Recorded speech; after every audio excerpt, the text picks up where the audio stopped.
তো ভাই বন্ধুরা চলে এসেছি আপনাদের কাছে একটা রেসিপি দেখাবো বলে। তো হেলদি টেস্টি আর চিকেনের রেসিপি। তো চলুন বন্ধুরা, আজকের আমি করতে চলেছি এই রেসিপিটা। তো আপনারা অবশ্যই দেখুন। এটা মানে চিকেনের এমন রেসিপি, খুব আমি তো বলি যে এটাকে হালকা পাতলা চিকেন, এটাই রেসিপিটার নাম। তো চলুন বন্ধুরা, রান্নাঘরে চলে যাই, দেখি কীভাবে করতে হবে। বন্ধুরা রান্নাঘরে চলে এসেছি। দেখুন এখানে আমি চিকেনটা সিদ্ধ করে নিয়েছি। এখানে 500 গ্রামের মতো চিকেন আছে। আর এখানে চিকেনে দেওয়ার জন্য কিছু কিছু সরঞ্জাম নিয়ে নিয়েছি। এটা হলো বন্ধুরা কাঁচা লঙ্কা, আদা আর রসুন একসাথে পেস্ট করা। এখানে পেঁয়াজ কুচি আছে, ধনেপাতা, টমেটো কুচি। এটা হলো পেঁপে, বন্ধুরা পেঁপে দিয়েছি। তার সাথে কয়েকটা আলুর পিস দেখতে পাবেন আপনি। একটা ছোটো আলু দিয়েছি আর কিছুটা পেঁপে দিয়েছি আর গাজর দিয়েছি। আর এই 3-4 রকম মশলা নিয়েছি। এটা হলো জিরে গুঁড়ো, এটা নুন তো লাগবে। আর এটা শাহি গরম মশলা, না এটা চিকেন কারি মশলা আছে বন্ধুরা, সামান্য পরিমাণে দেবো, এতটা দেবো না। আর গোটা গরম মশলা আছে। আর চিকেনটা আমি যে সিদ্ধ করেছি সেই দেখাই আপনাদের। চিকেনের জলটাও রেখে দিয়েছি, এই জলটা দিয়ে রান্নাটা আমি করব। তো বন্ধুরা কড়া বসিয়ে দিয়েছি, এবারে গ্যাসটা অন করতে বাকি। তো বন্ধুরা গ্যাস অন করে দিয়েছি, কড়াটা গরম হচ্ছে, গরম হোক। কড়াটা একটু গরম হতে আমি এতে সাদা তেল দিয়ে দিয়েছি। দেখুন একদম সামান্য পরিমাণে। এটা আপনাদের প্রথমেই বললাম যে হালকা পাতলা হবে আর হেলদিও। এটা কোনো রকম ক্ষতিকারক নয়, কারোর কোনো ক্ষতি করবে না, কোলেস্টেরলেরও একদম নয়। হালকা পরিমাণে দিয়েছি তাই তেলটা এবার গরম হয়ে গেছে বোধহয়। এবার বাদ বাকি আমি উপকরণ আস্তে আস্তে দিতে থাকবো। তো প্রথমে আমি দেবো বন্ধুরা গোটা গরম মশলাটা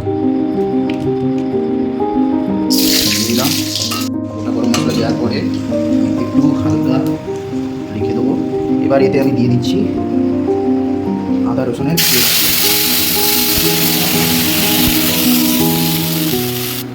তারপরে এতে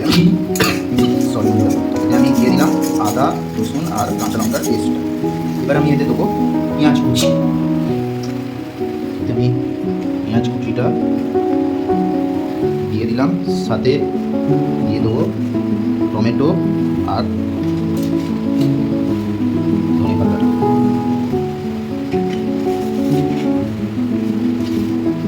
সব একসাথে দিয়ে দিলাম, দিয়ে এটাকে এবার ভালো করে নাড়তে থাকবো। এবার বন্ধুরা একটু নাড়াচাড়ার পরে আমি দিয়ে দেবো, হাত দিয়ে দিচ্ছি বন্ধুরা, হাত ধোয়া আছে, দিয়ে দেবো এই জিরে গুঁড়োটা দিয়ে দিলাম। দিয়ে দেবো পরিমাণ মতো একটু নুন, দিয়ে আবার ভালো করে আমি এটাকে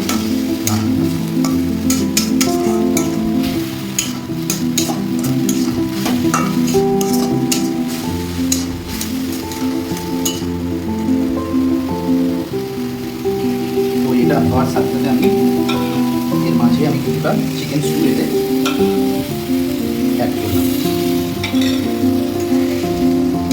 দিয়ে ভালো করে নাড়তে থাকবো।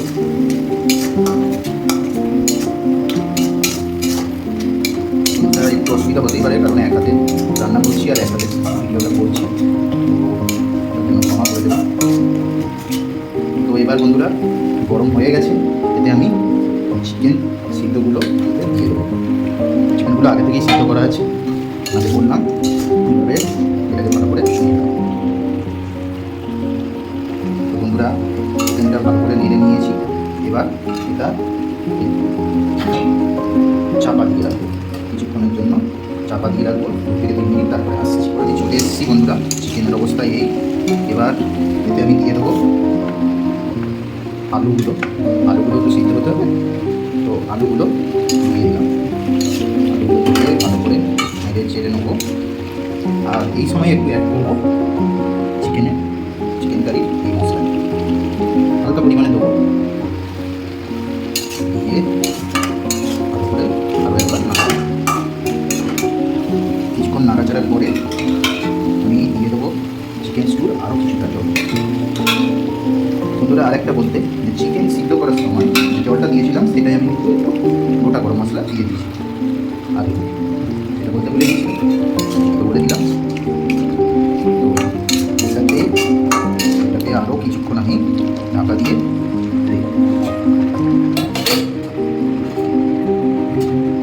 আবার চলে এসেছি। এবারে এতে আমি দিয়ে দেবো এই গাজর আর পেঁপে। এটা দিয়েও আবার ভালো করে ছেড়ে ভালো করে নাড়াচাড়ার পরে এতে আমি আরও কিছুটা পরিমাণে নুন অ্যাড করব। আর যে বাদবাকি জিরে গুঁড়ো আর আছে সেগুলো ভালো করে ছেড়ে দিয়ে দেবো। দিয়ে ভালো করে নাড়তে থাকবো।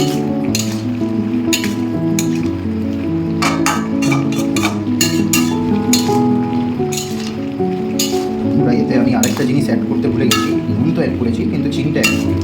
অনেকেই বলবেন যে বন্ধু নুন চিনি তো অ্যাড করবেন, নুন তো অ্যাড করবেন, চিনি তো অ্যাড করবেন না, কিন্তু যেহেতু হেলদি খাবার হচ্ছে তো আমি এতে চিনি অ্যাড করবো, অন্য কিছু না।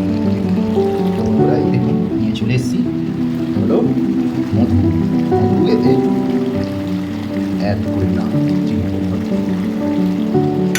আপনারা চাইলে চিনি অ্যাড করতে পারেন, আমি এতে মধু অ্যাড করলাম। তাহলে তো বুঝতেই পারছেন। আর অনেকে ভাবছেন যে এটা চিকেন স্টু হচ্ছে, তো তারা ঠিকই ভাবছেন, কারণ এটা চিকেন স্টুই হবে। পূর্ণ পদ্ধতিতে আমি করলাম, তাই জন্য মনে হতে পারে যে এটা কীরকম রান্না করছেন, কিন্তু আমি আমার মতোভাবে করলাম, তো আপনারা চেষ্টা করবেন।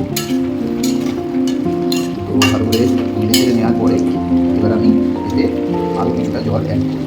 এখানে জল আমি অ্যাড করে ফেলেছি। এবার এটাকে আমি আরও কিছুক্ষণ ঢাকা দিয়ে রেখে দেবো, প্রায় 5 থেকে 10 মিনিট। তারপরে আসছি। তো বন্ধুরা প্রায় 10 মিনিট পরে চলে এসেছি। এবার দেখি অবস্থাটা। দেখুন রান্না কমপ্লিট। এবার এটা তো বন্ধুরা রেডি হয়ে গেছে আমার হালকা পাতলা চিকেন কারি। এটা আপনারা ভাত দিয়ে বা রুটি দিয়ে খেতে পারেন, এটা খুব সুন্দর হবে, খুব সুন্দর হেলদি খাবার। তো অবশ্যই এটা ট্রাই করে আমাকে জানাবেন। আর এটা খেলে প্রথমেই বললাম পেট খারাপ বা কিছুই হবে না। যাদের শরীর খারাপ তাদেরকে এইরকম করে খাওয়ান মাংসটা, তাহলে খুব সুন্দর হবে, খেতেও তাদের লাগবে আর হেলদিও। তো আজকের মতো এখানেই বন্ধুরা, আবার নতুন রেসিপি নিয়ে